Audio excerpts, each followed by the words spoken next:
හරි. මම අද ඔයාලට කියලා දෙන්නේ පළවෙනි පාඩම. පළවෙනි පාඩමේ නම තමයි සංයෝජන අධ්‍යයනයේ ආරම්භය හා විකාශය. මේ පාඩම ගත්තම තව කොටස් තුනක් යටතේ කතා කරනවා. ඒ කියන්නේ ලෝකයේ කොහොමද සංයෝජනය ආරම්භ වුනේ? ශාස්ත්‍රීය විෂයක් විදිහට කොහොමද මේ විෂය ගොඩ නැගුණේ? ඊට පස්සේ ලංකාවට කොහොමද ආවේ? ඇයි අපි මේ මීඩියා ඉගෙන ගන්න? මේකේ වැදගත්කම මොකද්ද? මේකේ ප්‍රතිලාභ මොකද්ද? ඔන්න ওই කාරණා ටික තමයි පළවෙනි පාඩම පුරාවට අපි කතා කරන්නේ. එතකොට සංනිවේදනය කියන්නේ මොකක්ද කියලා ඔයාලා මේ වෙනකොට දන්නවා.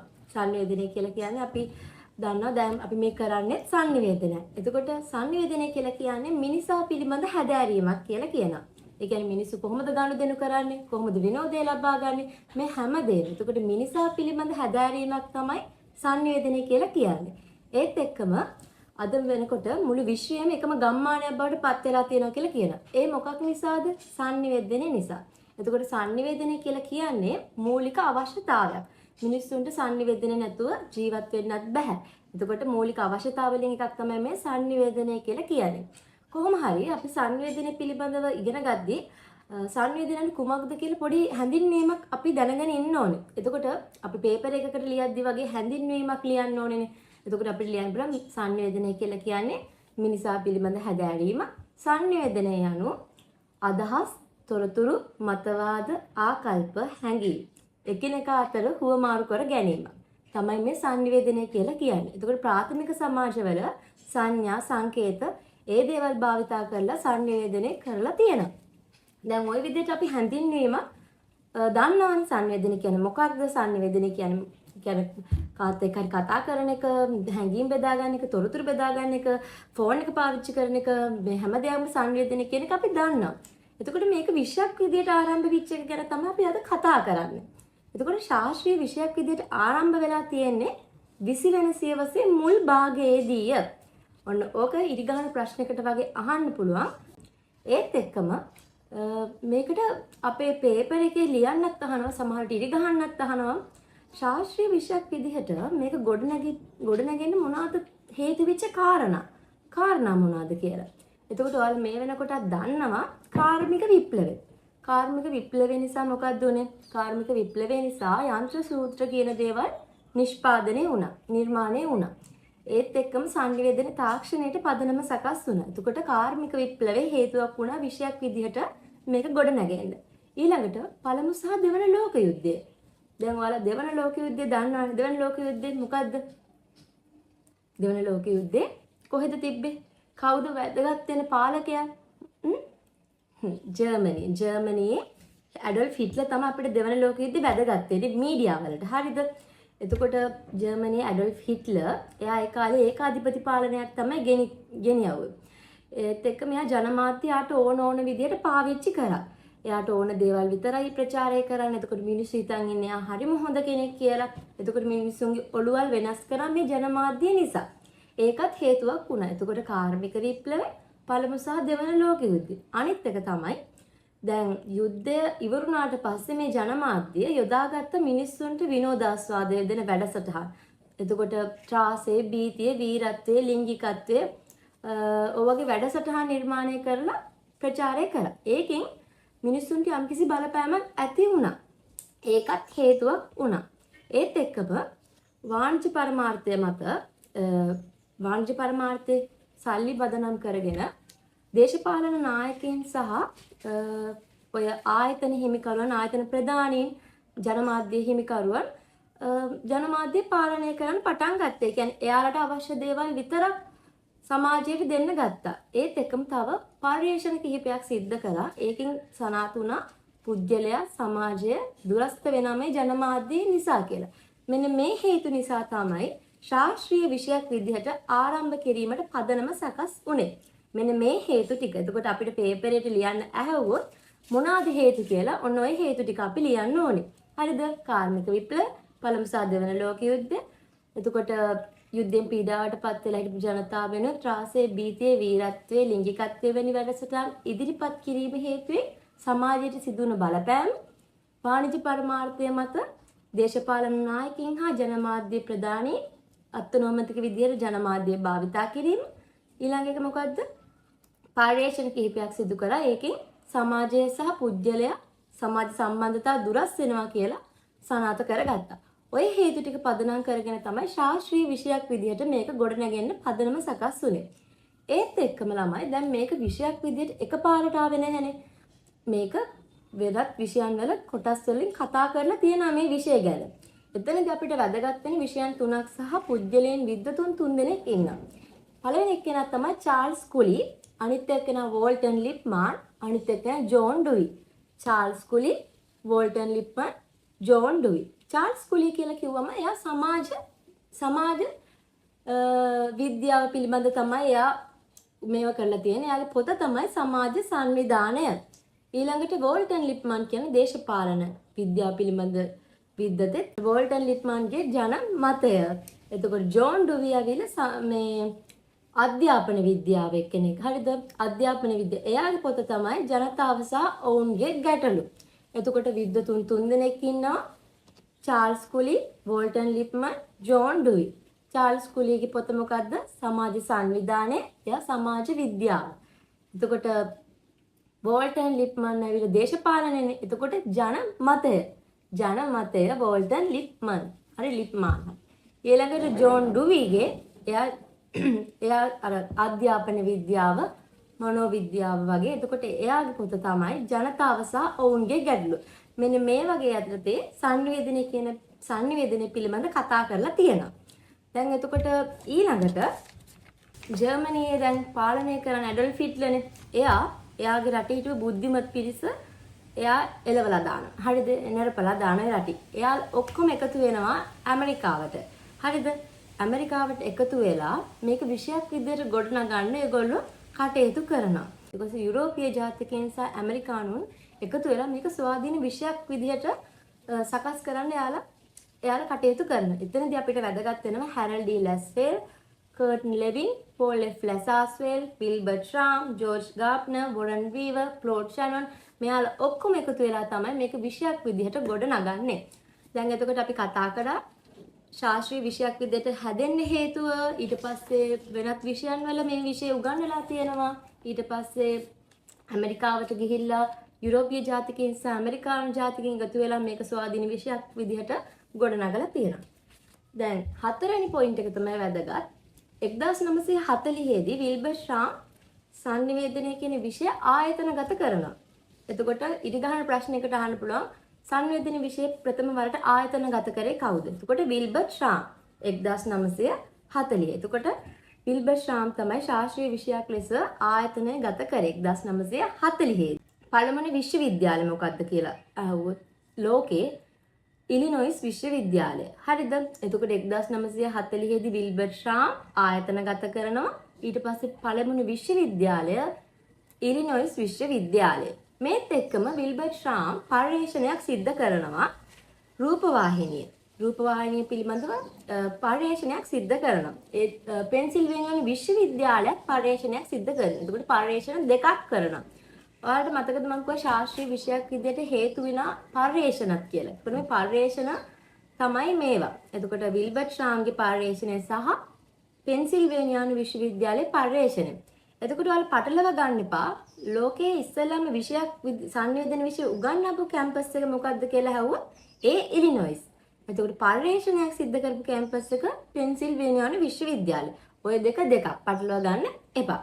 එතකොට විල්බර් ශ්‍රාම් පර්යේෂණයක් කරා. ඒකෙන් රූපවාහිනිය නිසා සමාජ සම්බන්ධතා දුරස් වෙනවා කියලා එයාගේ පර්යේෂණයෙන් එයා ඒක තමයි කරේ. ඒත් එක්කම එයා කිව්වා දෙමව්පියන් සමග අඩදඹර කරගන්න ළමයි තම නොරිස්සුම් සහගත හැඟීම් වලින් පලා යාමට, හිත් වේදනාවන් අමතක කර ගැනීමට රූපවාහිනිය නරඹන බව.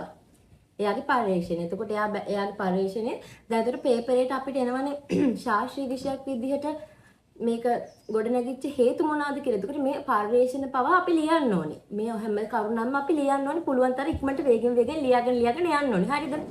එතකොට නොරිසුම් සහගත හැඟීම් වලින් පලා යාමට අඩදඹර කරගන්න ළම ඒගොල්ලෝ මොකටද ටීවී එකට ඇබ්බැහි වෙලා ඉන්නවා කියලා තමයි එයාගේ නිගමනයෙන් එළියට ආවේ. ඒත් එක පෙන්සිල්වේනියානු විශ්වවිද්‍යාලය මොකද්ද කරේ? ප්‍රචණ්ඩ ක්‍රියා රහිත සහ සහිත කාටුන් දෙකක් ළමයි කොටස් දෙකකට බලන්න දුන්නා. බලන්න දීලා ප්‍රචණ්ඩ ක්‍රියා සහිත කාටුන් බලපු ළමයිගේ වෙනස්කම් 3ක් තියෙනවා කියලා එයාලා පර්යේෂණයේ නිගමනයෙන් කියනවා. පළවෙනි එක තමයි වේදනාත්මක දේවල් පිළිබඳ කිසිම සංවේදීතාවයක් නැහැ. යාළුවට කිසිම ගාණක් නැහැ. කිසිම නැහැ. වේදනාත්මක දේවල් පිළිබඳ කිසිම සංවේදීතාවයක් නැහැ. තමන් ජීවත් වෙන පරිසරය පිළිබඳ හැමතිස්සෙම බයෙන් ඉන්නේ. තමන් ජීවත් වෙන පරිසරයට යාළුවා බයෙන් ජීවත් වෙන්නේ. අනිත් එක තමයි හැමතිස්සෙම මේගොල්ලෝ ආක්‍රමණශීලී ගැටුම් ඇති කරගන්නවා. ඒ වගේ දේවල් කරනවා. මෙන්න මේ විදිහට තමයි පළවෙනි පාඩමේ පළවෙනි කොටස ඉවර වෙන්නේ. අද වෙනකොට ඩිජිටල් තාක්ෂණය ඔස්සේ සංනිවේදනය කියන එක වර්ධනය වෙලා තියෙනවා කියලා අවසානයේදී අපි ලියනවා. හරිද? ශාස්ත්‍රීය විෂයක් විදිහට ගොඩ නැගුණේ මෙන්න මේ ආකාරයට. හරිද?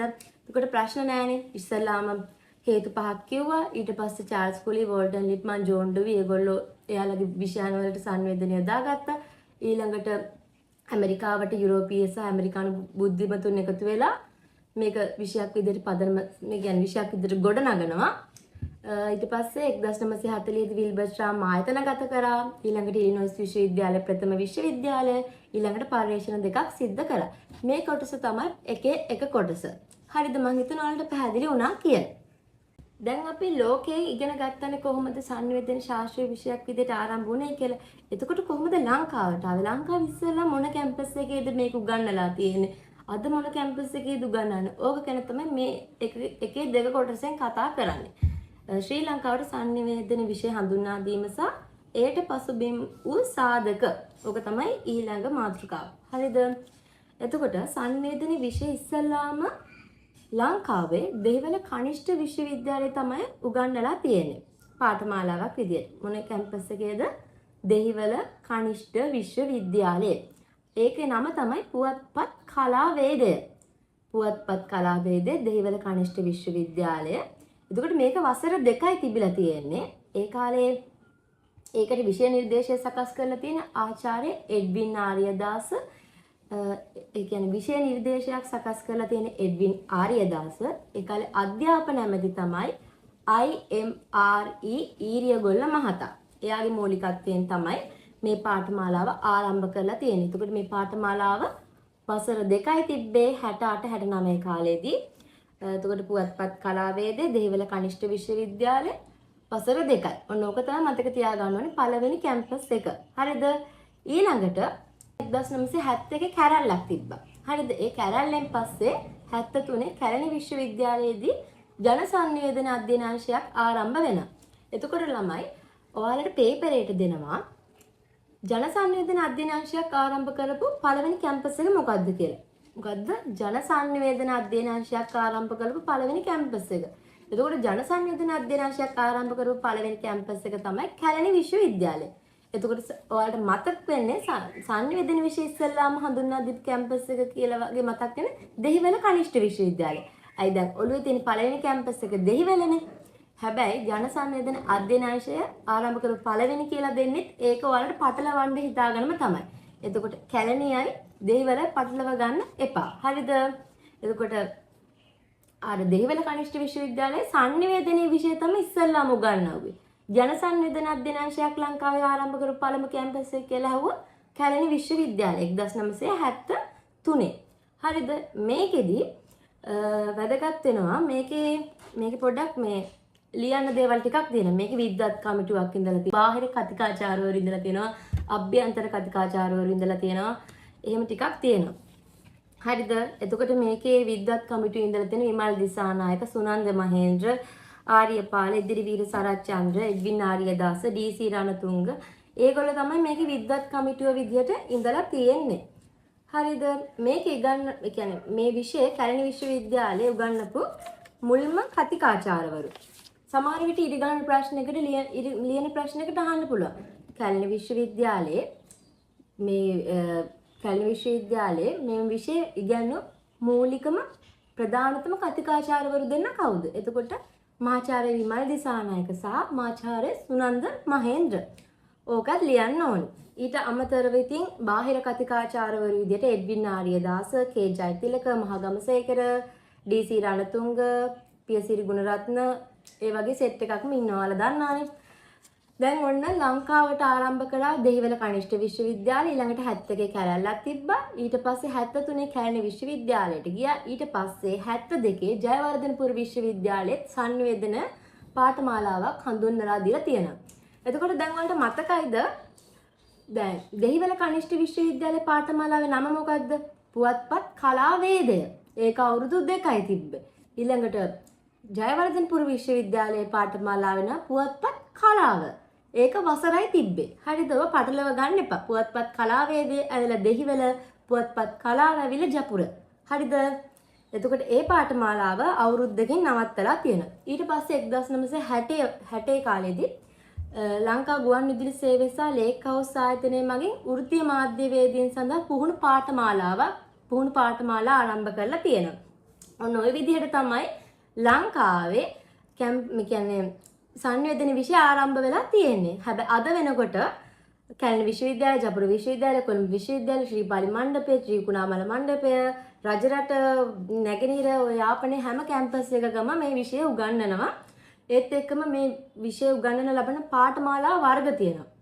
සහතික පත්‍ර, ඩිප්ලෝමා, පශ්චාත්, විශේෂ උපාධි, පශ්චාත් උපාධි, ආචාර්ය උපාධි ගගා ගොඩාක් තියෙනවා. 2006 දී දැන් ඔන්න අපි කැම්පස් වලනේ කතා කරේ. කැම්පස් වලට ආවා. ඊට පස්සේ වෘත්තීය මේ මොනවාද ගුවන් විදුලි සංස්ථාව සහ ලේක් හවුස් ආයතනවල වෘත්තීය මාධ්‍යවේදීන්ට පුහුණු පාඨමාලා ආරම්භ කරලා තියෙනවා. ඊට පස්සේ 2006 දී 10 වසරටත් 2007 දී 11 වසරටත් 2008 දී 12 වසරටත් මේ විෂය මේ පාසල් පද්ධතියට ඇතුළත් කරලා තියෙනවා. කලා විෂය ධාරාවට 2008 දී. හරිද? 2006 දී 10 වසරටත් 2007 දී 11 වසරටත් 2008 දී 12 වසර කලා විෂය ධාරාවට සංවේදනය කියන විෂය ඇතුළත් කරලා තියෙනවා.